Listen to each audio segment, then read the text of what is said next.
देखेंगे कि आपका उसका चतुर्भुज वाले चैप्टर का है, ठीक है। तो चतुर्भुज में जो है पहला प्रमेय देखेंगे कि लिखा है सिद्ध कीजिए कि किसी समांतर चतुर्भुज की सम्मुख भुजा बराबर होती है, ठीक है।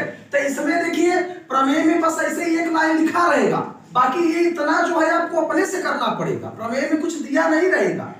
तो इसमें कह रहा है समांतर चतुर्भुज बनाइए, तो समांतर चतुर्भुज हमने लिख दिया है, बना दिया है। और उसकी कह रहा है सम्मुख भुजा, मतलब ये वाली भुजा इस वाली भुजा के बराबर है, ये वाली भुजा इस वाली भुजा के बराबर है, यही सिद्ध करना है। तो सर्वप्रथम हम हेडिंग क्या डालते हैं, ज्ञात है, ठीक है। हम क्या सोच रहे हैं, जैसे ये आपका एक समांतर चतुर्भुज मान लीजिए हमने बना दिया, ठीक है। ये भुजा इस भुजा के बराबर, ये वाली भुजा इस वाली भुजा के बराबर, ऐसे बनाएंगे। लेकिन अब हमको ये क्लियर नहीं समझ में आ रहा है कि हम कैसे सिद्ध करेंगे। तो हम क्या सोच रहे हैं, अगर बीच से एक विकर्ण डाल दें, बीच से यदि विकर्ण डाल देंगे तो ये दो भागों में बट जाएगा, दो भागों में बट जाएगा। तो ये त्रिभुज इस त्रिभुज के बराबर जब हम सिद्ध कर देंगे तो क्या हो जाएगा, त्रिभुज जब सर्वांगसम हो जाएगा, तो सर्वांगसम होने का मतलब कि सभी भुजाएं और सभी कोण क्या हो जाएंगे, बराबर हो जाएंगे। तो बाई सिंप्लिसिटी से हम लिख देंगे, ठीक है। तो वही चीज हमने किया है। देखिए एक समांतर चतुर्भुज बनाया, बीच में विकर्ण बना दिया, नाम रख दिया ए बी सी डी। तो ज्ञात है में हमको ए बी सी डी एक समांतर चतुर्भुज है, बस यही ज्ञात है, हो गया, ठीक है। सिद्ध क्या करना है, एडी वाली भुजा बीसी के बराबर है और एबी वाली भुजा सीडी के बराबर है, यही हमको सिद्ध करना है। रचना में हमने अपने से मिलाया है, ए से सी को मिला दीजिए, चाहे डी को बी से मिला दीजिए, वही चीज, कोई दिक्कत नहीं। तो ए से सी को हमने मिला दिया। अब जब ए से सी को मिला दिया तो ये दो भागों में बट गया, दो त्रिभुज निकल के आ गए हैं। अब ये वाला त्रिभुज इस वाले त्रिभुज के सर्वांगसम है, यही हम सिद्ध कर देंगे तो भुजाएं हमारी सिद्ध हो जाएंगी। उपपत्ति में दो त्रिभुज है, तो त्रिभुज ए डी सी और त्रिभुज ए बी सी ले लिए दोनों त्रिभुज, ठीक है। अब चलेंगे, अब यहां हम देख रहे होंगे कि ये कोण इस वाले कोण के बराबर किए हैं, ये डबल वाला कोण उस डबल वाले कोण के बराबर किए। क्यों किए हैं देख लीजिए, यहां से आप लोग देख पा रहे हैं कि आपको जेटकी आकार का बन रहा है कि नहीं। जब भी जेटकी आकार का बने इस प्रकार का, तो ये कोण इस कोण के बराबर हो जाता है। तो जेटकी आकार का बनने का मतलब है कि एकांतर कोण हो जाता है।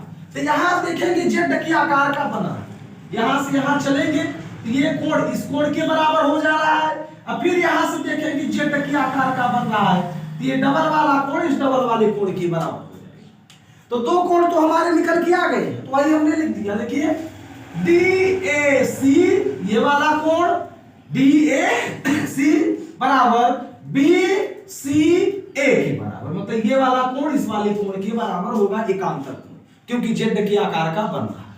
फिर दूसरा वाला ऐसे कर दिया, बी ए सी बराबर क्या हो जाएगा, ए सी डी के, ये भी एकांतर कोण हो गया। अब हम देख पा रहे हैं एक भुजा हमारी एसी है जो कि दोनों त्रिभुजों में कॉमन है, वही भुजा दोनों त्रिभुजों में है, तो एसी बराबर एसी उभय निष्ठ कर दिया। अब निकल के आ गया दो कोण एक भुजा बराबर हो गई, तो त्रिभुज क्या हो गया, सर्वांगसम हो गया। कोण भुजा कोण सर्वांगसमता प्रमेय से सिद्ध हो गया, मतलब ये वाला त्रिभुज इस वाले त्रिभुज के बराबर हो गया। बराबर होने का मतलब है कि इसकी तीनों भुजाएं और तीनों कोण उस वाले के बराबर हो गई हैं। जब त्रिभुज सर्वांगसम हो गया तो भुजाएं आपकी एडी बराबर बीसी के, एबी बराबर सीडी के, बाई सीपीसीटी से।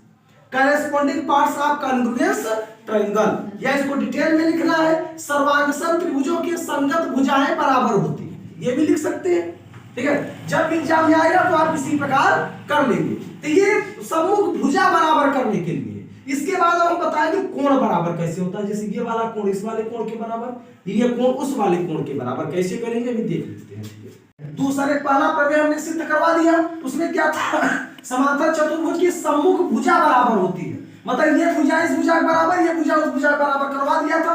अब क्या है, सम्मुख कोण है, ये ए वाला कोण कोण सी के बराबर और कोण डी वाला कोण बी के बराबर, ये हमको सिद्ध करना है।